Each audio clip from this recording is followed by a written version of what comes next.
Welcome back to CP's Garage, where today we are fixing the biggest problem with these Mercury Mariner Ford Escape high voltage batteries. These damn cooling fans. So stick around, we'll go through why we need to change them and how to do it. The wife has been having some issues with a lack of power concern on acceleration for the last month or so, and I finally just got around to looking over the car. There was no check engine light, so I wasn't too concerned about it, but I knew I needed to get it fixed because it's kind of a safety hazard. So I finally put forscan on it, and forscan showed there was DTC setting in the BCM battery control module.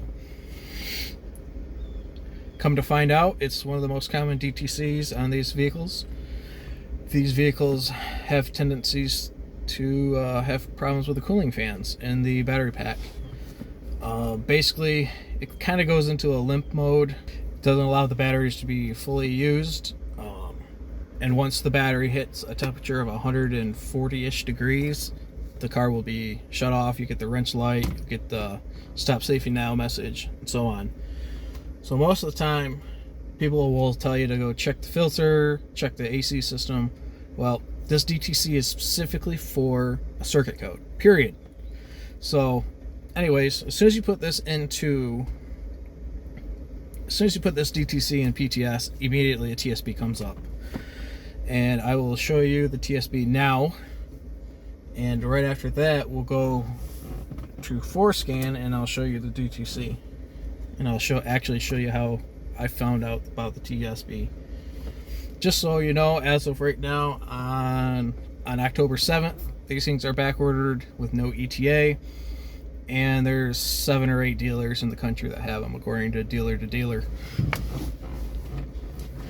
These kits will range about $400 to $500 depending on where you get it and if your dealer's cool or if your dealer's not so cool. Lakeland Online Parts has them for $414 plus shipping. Right now would also be a great time to change your air filter for the hybrid battery as well. Ours definitely needs cleaned, but it's not causing the DTC because I pulled it out and the temperature didn't change. So let's move over to the laptop and show you guys forscan. Let's make sure forscan is on the high-speed CAN, considering that's where the battery control module is, or the BCM, or now known as BECM, battery energy control module. So we'll go to DCCs right here, cooling fan circuit code. Unfortunately, I highly doubt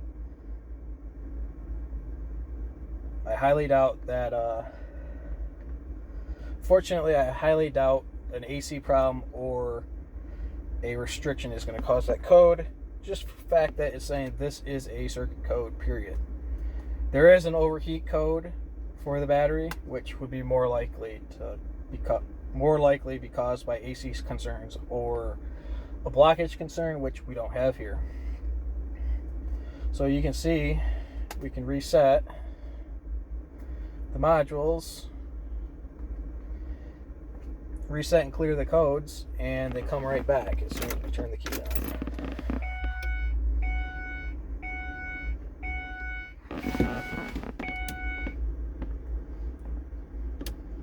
As soon as we rerun the self-test,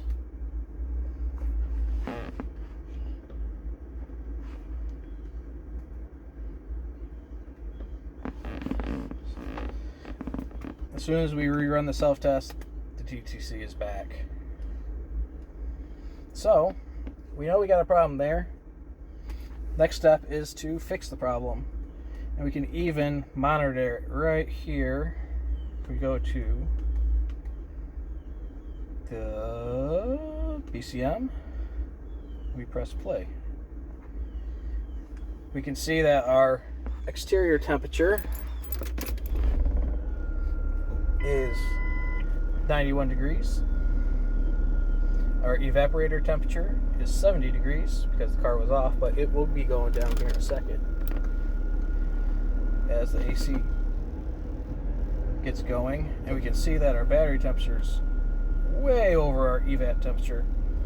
we're at 100 degrees on battery. So hopefully we will fix this with these new fans. I was able to get a set of fans from Athens, Georgia, from Athens Ford, so I was lucky. And we could see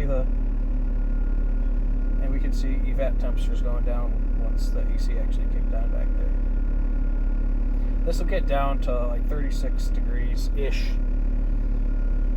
So let's move it to the back and get this thing fixed. We're at the back of the vehicle, as you can see.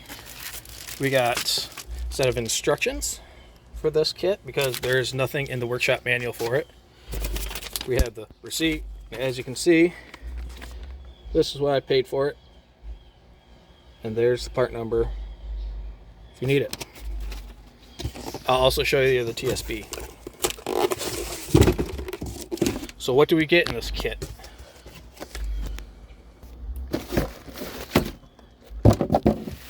Get a cooling fan.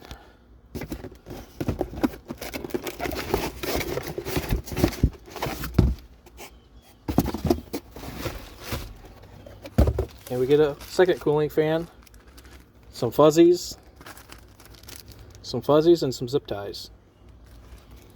So what do we do next? First, we're gonna have to move this carpet. It's in our way. Let's get it out of our way. Next, we're gonna have to de-energize this. Just push it down, pull it up, and put it in service shipping. Then we're gonna have to take off these 4 bolts that are 10 millimeters. Next, we'll be taking off all these safety Torx bits all around here. Then we take off this plate, and underneath there's 2 fans. First thing you do when you're working on a high voltage battery system is to make sure there's nothing where you're working at all. If there is something down here, move it, get it out of the way. Next thing is no rings, no chains, nothing hanging that could possibly get in here and electrocute you. I don't know about you, but 300 volts DC is not something I want to touch. So we can start with the 8 millimeters on the crossover piece right here. That takes 8. I'm using a drill with a clutch so I don't strip out the plastic. I'm also using my Icon mini kit.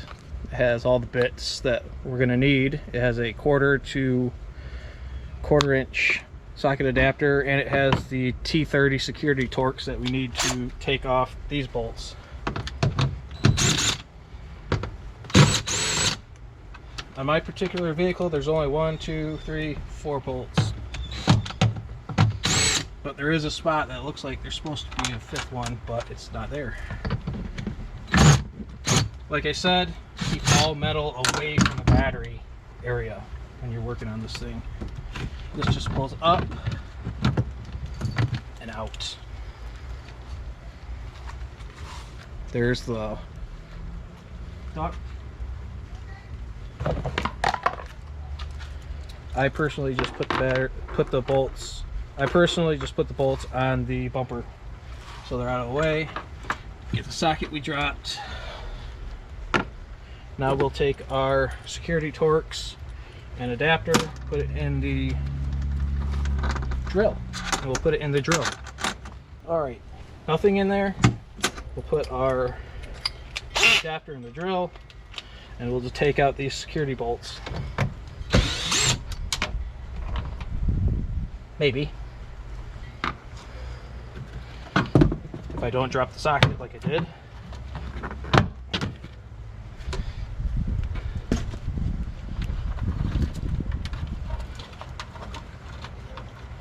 I accidentally pushed the magnet a little bit further down into the adapter, and I need to go get a new one for Harbor Freight since they are a lifetime warranty.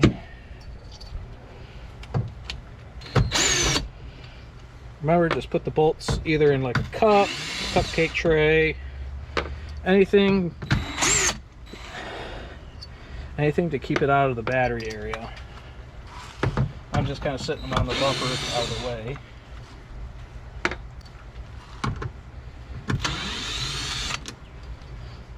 There are plenty of them, that's for sure.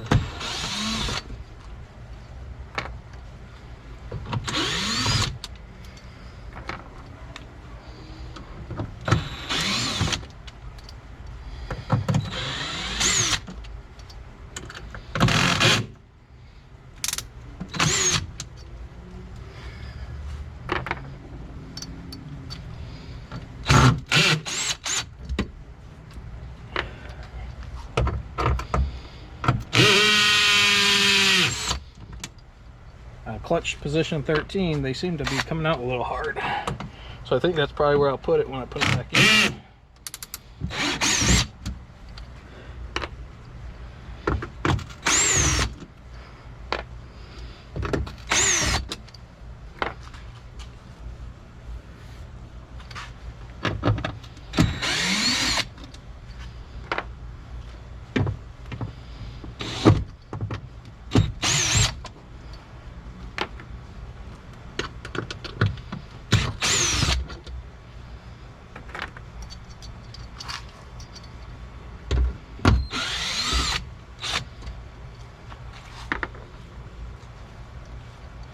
If the top of your battery pack has a little dirt on it, blow it out before opening it up, because dirt inside a high voltage battery is not good either.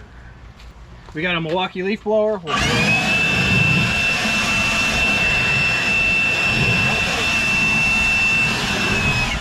Bye-bye.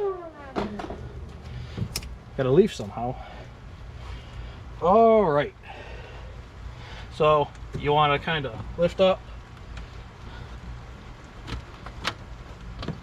Be careful when you're taking this out, because there's a gasket underneath of it. That gasket's got to stay, and you got to reuse it. So pull up, slightly twist.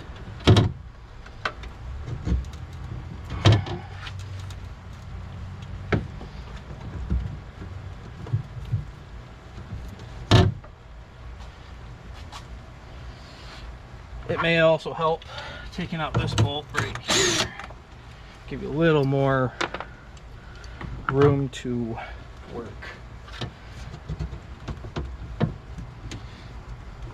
There are some safety tethers underneath this that'll have to be loosened as well. Just kind of wiggle it out. Then there you go. Here you have access to the top of the cooling fan assembly. Now you'll need a Phillips for these guys right here, and you'll need that safety Torx again. I am just going to probably leave this sitting here. Lid removed. Now we will take off the hardware holding on this piece right here. All it is a duct to bring air to the two fans that we are replacing. There's a safety Torx, another safety Torx, Phillips, another safety Torx, and a Phillips, and another safety Torx. So let's get on to doing that. Alright, I'm going to start with safety Torx since it's on the drill. Here's one hiding underneath this gasket.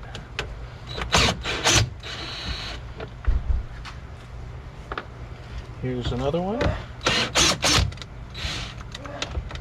Be very careful because this stuff is plastic.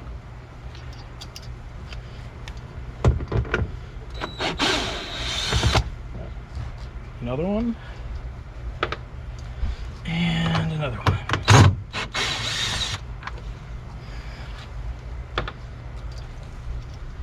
Time to go to the Phillips.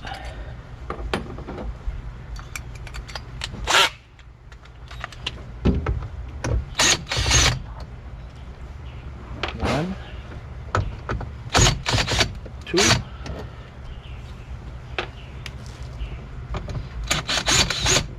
three,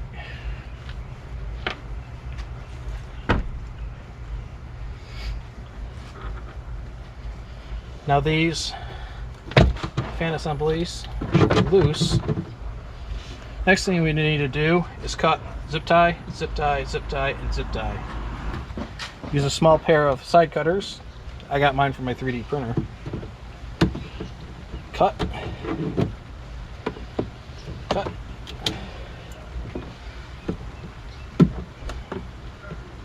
Cut. And cut.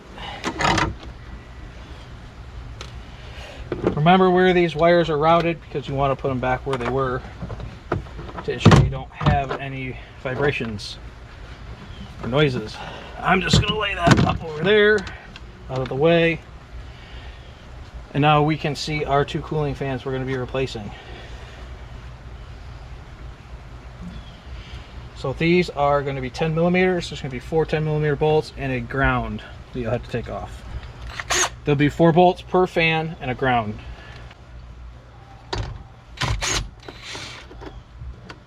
Like everything, just make sure you grab the bolts as you're taking, or grab the nut as you're taking it off, because we don't want to throw any metal objects around inside the high voltage battery.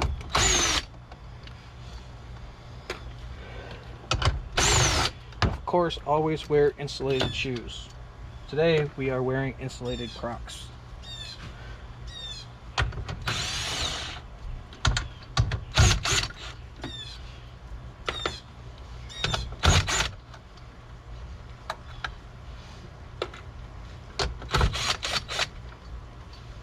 And the ground wire you're taking off is this green one.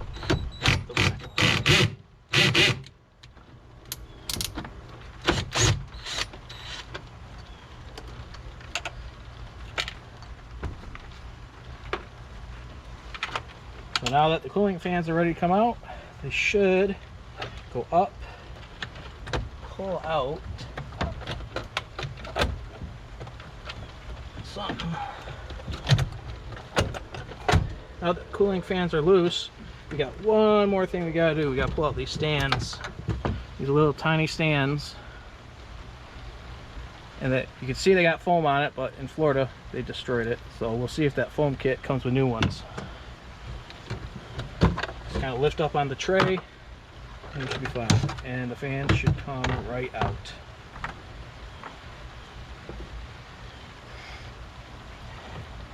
Follow the fan wire back. Cut the zip ties as well. There should be 2 on this one over here, and there should be a couple over here as well. You have to unwrap the foam around the plug to disengage the plug, because we cannot see where the connector is.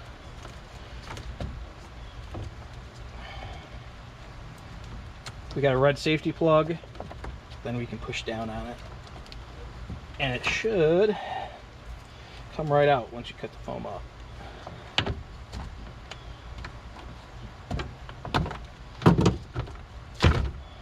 Don't do like I did, throw that.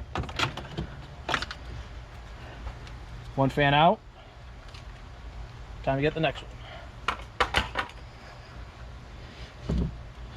Again, there's another zip tie right here. And one right here in the corner that we're going to have to get just to be able to get this connector apart. Again, be careful with the gasket around the tray. Mine looks like it's already dry rotting because got a little Florida. Rip the foam off, find the red safety tab, push down, and the connector comes apart.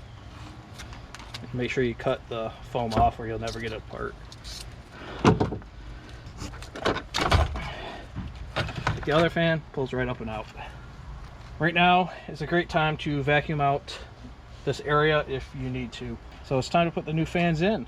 Before you put the new fans in, just clean up these connectors so when you put the new foam on it, you don't have to deal with it.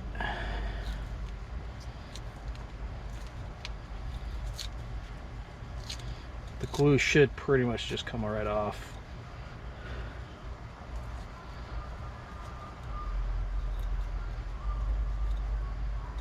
Don't have to get them 100% perfect, but the cleaner the better, especially when you're working in a high voltage battery. Everything should be clean.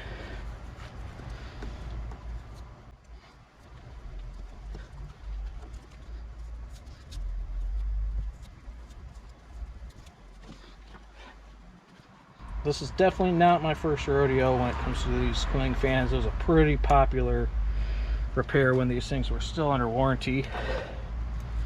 And hell, it's probably still popular now. We don't really see these things that much in the dealership. Either the dealer says they're trash and the people junk them, or they just keep on driving with no problems, kind of like this one has. So the big deal with these is you need to make sure these foams get lined up real good with the vents right here in the actual high voltage battery. That way they actually work and do what they're supposed to do and cool. You will also have to take these off and reinstall them onto the new fans. That just requires 2 Phillips screws to do.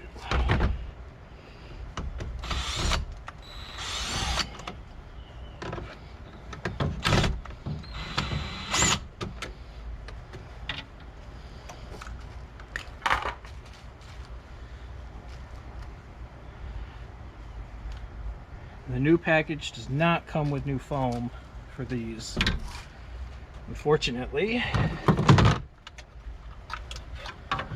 So you just put the screw there, you put the screw there.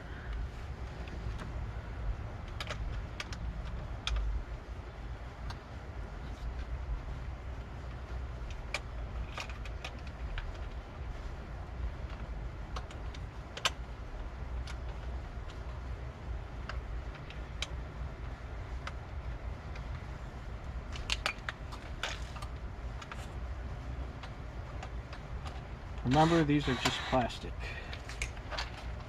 Remember, these things are just plastic. So not a lot of torque is needed.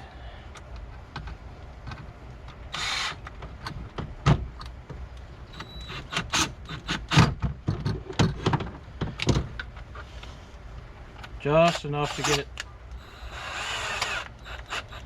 together.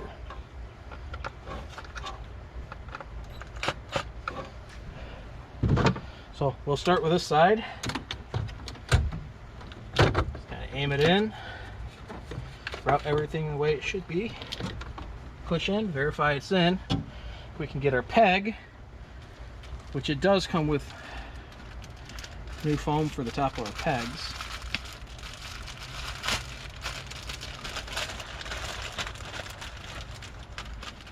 So the kit does come with new foam.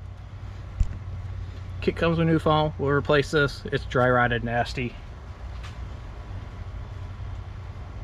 All we gotta do is get it centered on the standpipe, and then we'll put that standpipe right back in its home.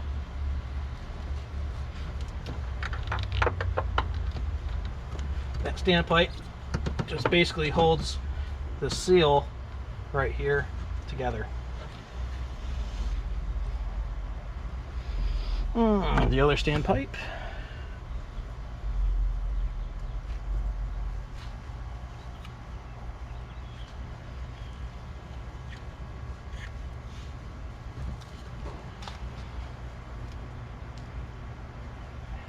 Installed. Ready for reinstallation. So for this fan in, we'll put our nuts back on carefully. But before we do that, we need to route this ground wire as well.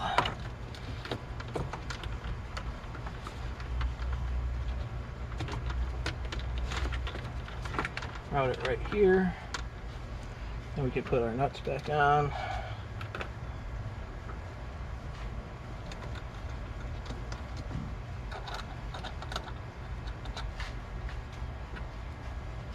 Do it by hand so we don't drop the nuts anywhere and lose them. Don't want to do that. Ow.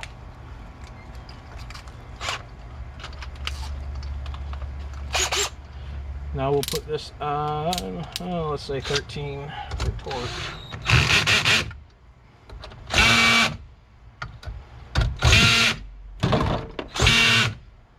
that's that. That's one down.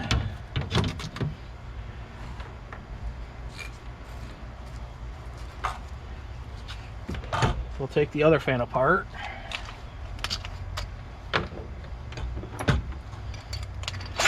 So we can get that trim piece.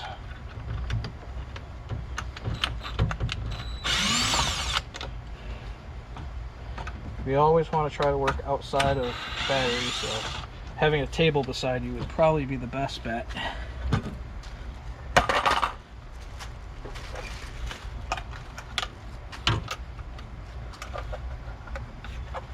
Again, these screws don't have to be super tight. They just have to draw the plastic trim piece into the foam and seat.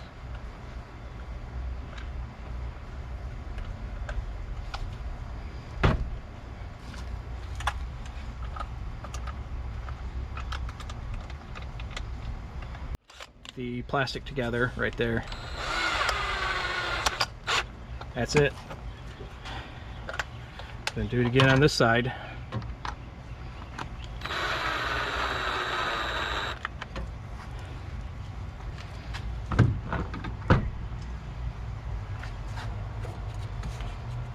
Pull the wiring harnesses out of the way so we can see. Slip this guy right back into his home. Make sure all the wiring is out of the way, fully seated, foam installed. Put his standpipe back.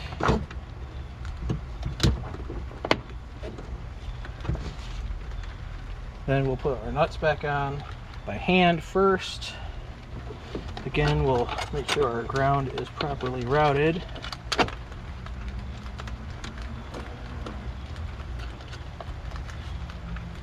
Hand start these.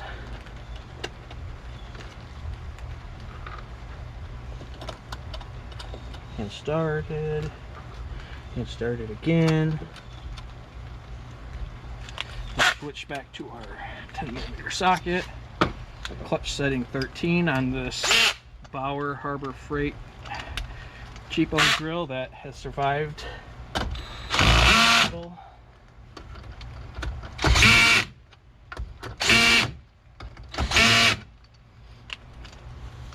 Then we'll put our ground wire back on. Ground and ground. And we'll put this in by hand so we don't strip it. Last thing I want to do is strip that.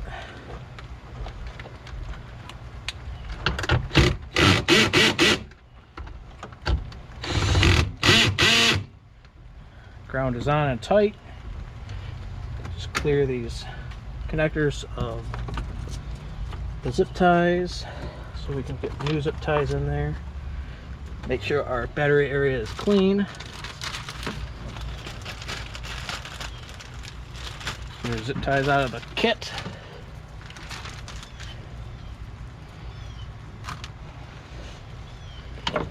We'll now route our wires back to where they were, and we'll also connect them. Click, lock, click, lock. Check with the tug test. Before we zip tie, we'll also grab our foam and foam over these connectors like they would at the factory.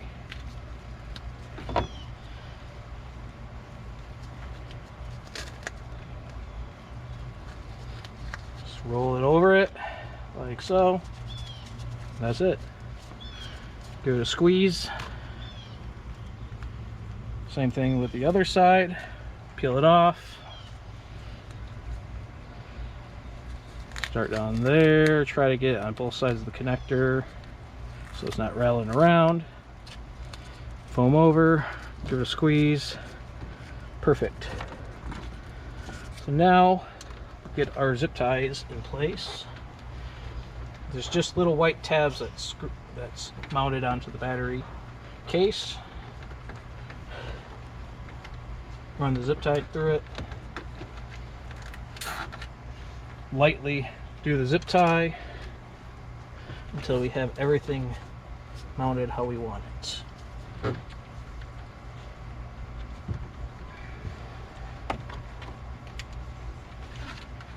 Which can be difficult because you're working in a pretty tight area.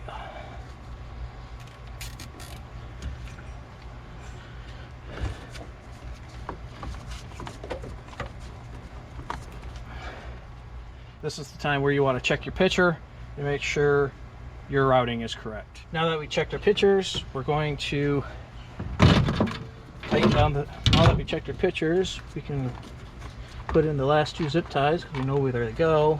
Then we can tighten them all down and clip them. I try to get all the zip ties to run the same way so they look good, look factory. But sometimes we just mess up because, you know, we're all human. Especially me. So this one goes right here. Holds that connector down. Got one more. That goes way down here.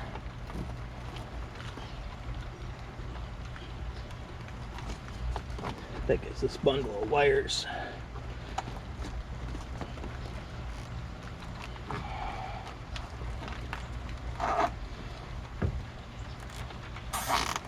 Okay, so we'll zip tie this one down first. Since this just holds a bundle of wires, we'll cut it with our snips. Then we'll get this one in place, and then we'll zip tie it down. Snip. We got this one in place. We'll snip it flush. If you're Cliff, you're going to cut it on an angle up high enough so someone can cut themselves, but me, not so much. Snip and cut. Now that that's all in place, we can put our fan cover back on. We can put our vents back on and zip tie up here where these wires were.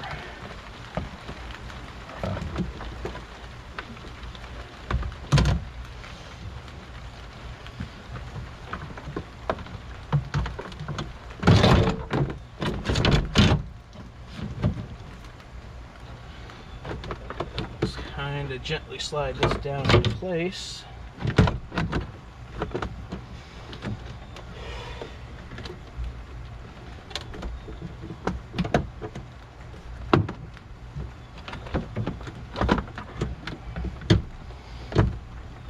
Watching our wiring so we don't pinch it.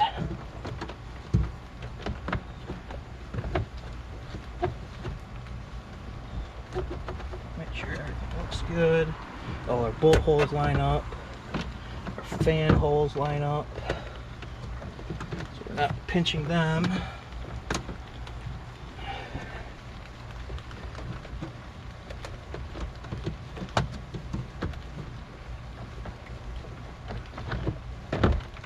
There we go.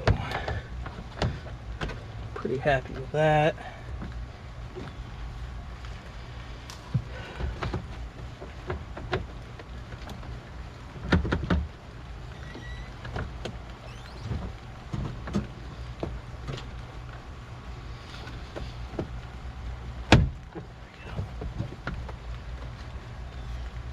So again, we'll go back to our picture, make sure we put our bolts back into the same spots. Phillips. Phillips.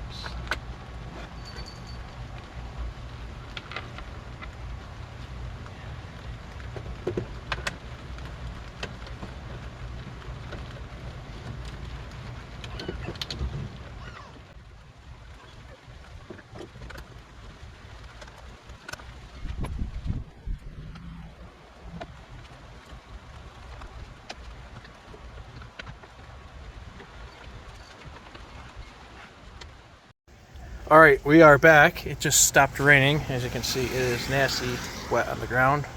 I highly recommend you do not work in the rain, especially working on high voltage electricity, but here I am. Told you, I got safety Crocs on. Anyways, we'll put our 3 Phillips head screws back, and then we'll put our safety Torx on there. I am missing one because it started raining and I did not want to get the battery wet. So we'll put that there. And then we'll go ahead and start putting this thing back together. I'll put you on the GoPro and I'll do a voiceover on it. Our battery is still in shipping service mode. We have some zip ties to zip tie up still, but other than that, we're almost back together again, so let's move on. Alright, so let's tighten these down. Again, do not put any of the screws and stuff on the battery. Unlike me, I had to throw it up there for reasons, but let's put this thing back together. Let's not put batteries up there. It's not monkey see, monkey do. Please.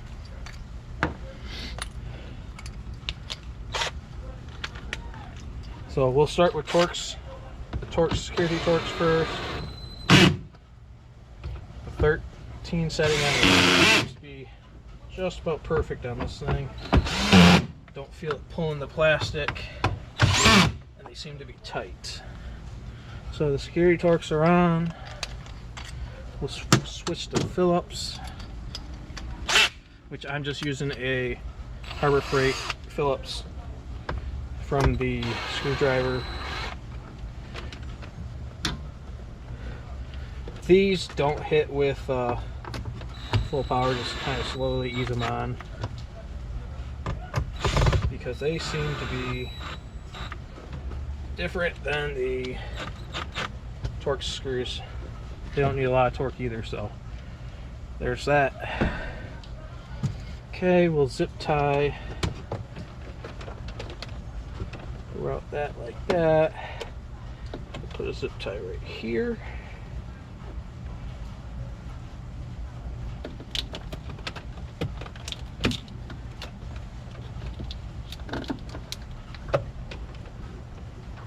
Get that sheath wire right here with it.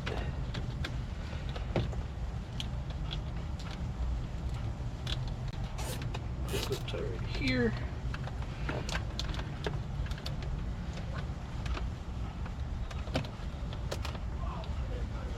Cut it flush.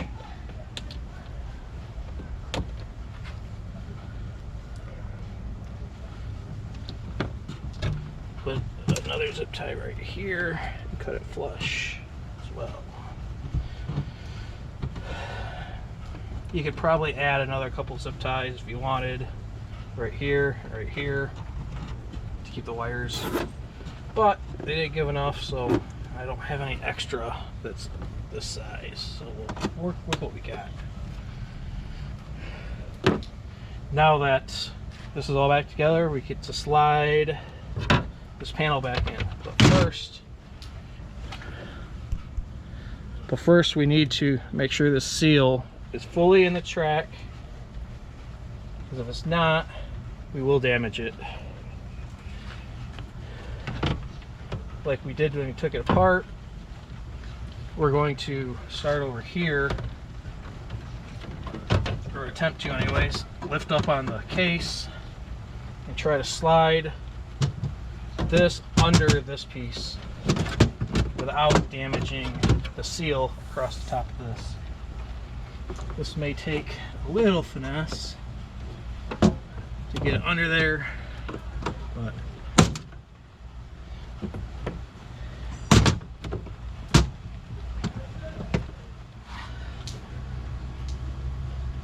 there's that guy right there on the edge.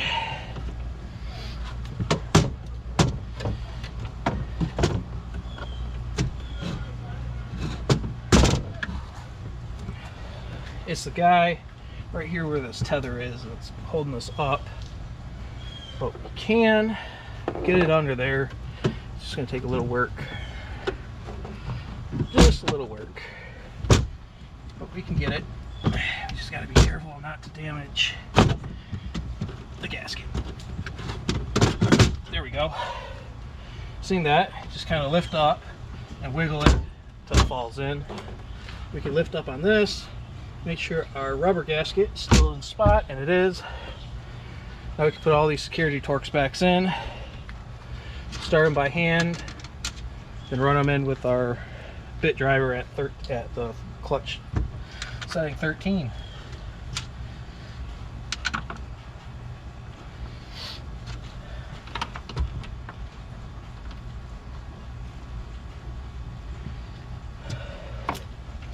Again, don't be like me putting all your screws on the high voltage battery, because you don't want to die.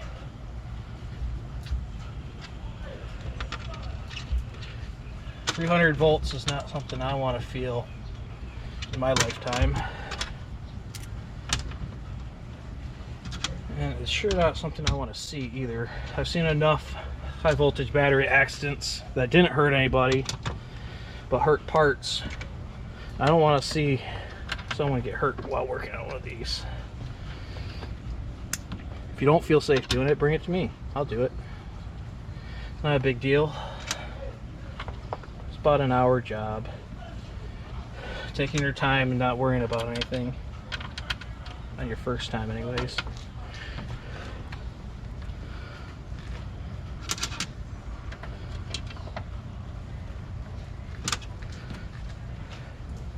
Once you do it a few times, it's not that bad.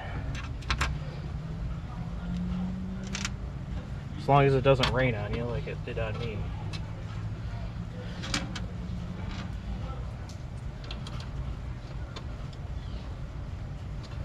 Again, start all these by hand. It's plastic, so you don't want to start them crooked. You don't want to have to replace the whole battery tray. At that point, you might as well just get a new battery, because they're not serviceable. Seeing these things in junkyards and carparts.com for 500 bucks. I should have just got a new one, but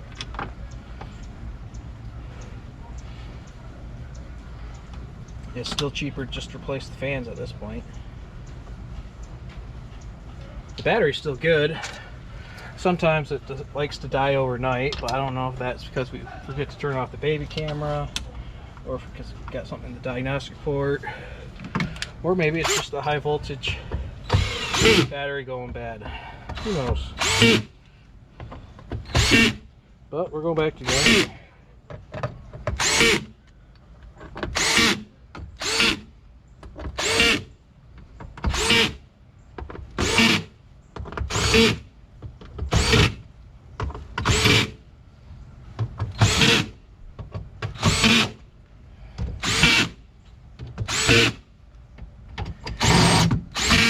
I would actually like to take the battery apart and see if there's any cells or modules in it that are bad. See if I could repack myself instead of just getting the whole battery. Because I know there's modules for sale on eBay, so you can service this. But we'll see. Maybe that'll be another video for this. Sorry about that, but the camera died about halfway through finishing up installing that trim piece. So now we've got the trim on, the little side cover on, the interlock back in, and we're going to see if we got the same DTC. So let's head over to forscan.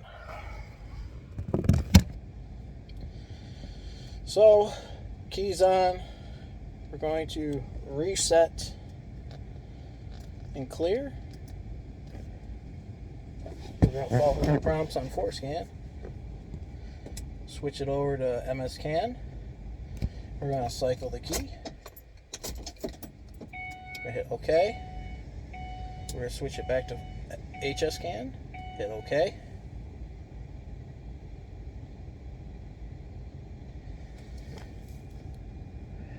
We're going to run DTCs. We're going to switch over to MS as it asks. Cool, we do not have a DTC anymore. So let's start this up and see what happens. Low fuel, of course. What is it with women and running the fuel tank down to E? Okay, we'll go back to our data logger. We'll press play on the data logger. We will switch it to HScan as it asks.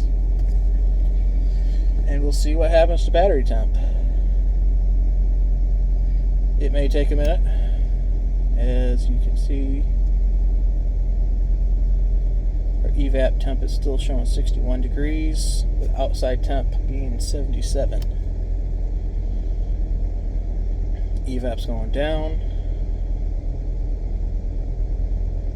These batteries like to be about 70 degrees, 70 to 75 degrees. That's where the sweet spot is, even on these new EVs. And that's where a lot of your range, a lot of the range is going to be lost in the newer stuff. They'll definitely lose range if it's hot or too cold. So 70, 75 degrees is where these things like to be. Our evap temp's going down. It may or may not change this because we're not driving, but we definitely don't have the DTC anymore, so we definitely fixed it.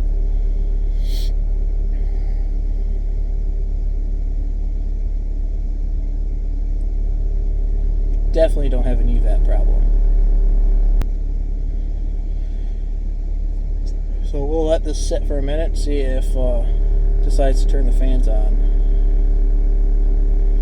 Actually, what we can do, we can stop that. We can go to service functions and run an on-demand self-test. See what it does. This basically will just run all the components that the battery control module or PECM controls. And if there's anything electrical that's wrong, it will definitely show a fault.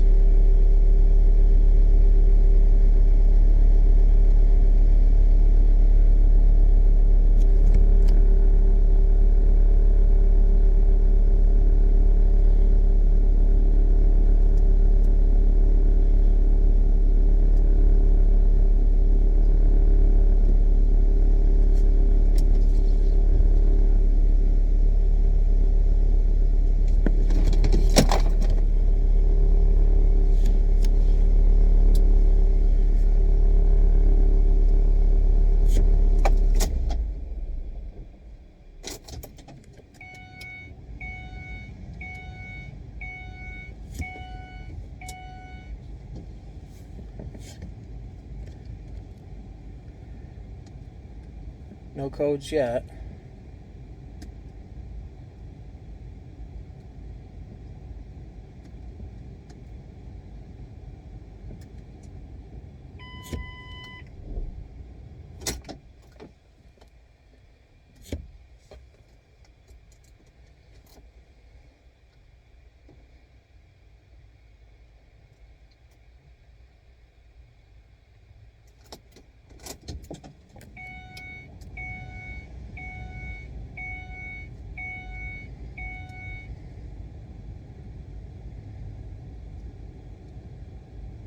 So what I did wrong here was I did not listen to the instructions, and I had the vehicle running, but it wasn't moving, and I also didn't do a modular reset. So before running your self-test, do a modular reset and make sure the vehicle's key on, engine off when you do this test. But we'll go through the test. You can hear the fans back there running, which they were not running before. So now we can go back to the data logger, probably see a difference in temperatures. We could go back to the data logger and probably see a difference now. So once this gets done, no errors found. Perfect. So let's go back to the data logger, turn the car back on, and see what we got. Press play. Let the evap temp come down.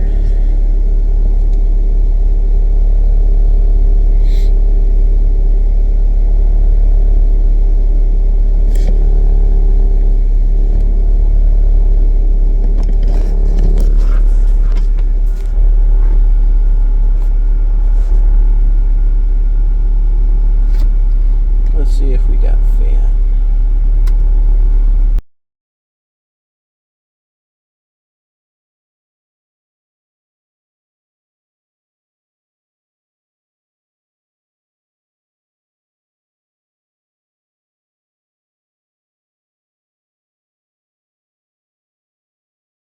So our temperature's calmed down a little bit to 95. But we don't have enough gas to sit here and watch this thing come down even more. But we can see we fixed it because there is no DTCs anymore. We'll go one more time, do a key cycle. We'll do another self-test. Key on, engine off. Let it run. You can definitely hear the fans.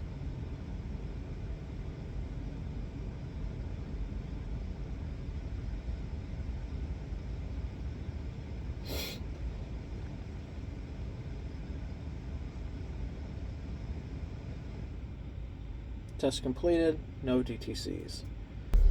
So that's how we replace these cooling fans. If you guys have any questions or any concerns about these cooling fans, or how to install them, or if you want them installed by me, make sure you get a hold of me. There's an email in the About Me or my channel page. Make sure you like, comment, and subscribe. And I'll see you next time. Peace.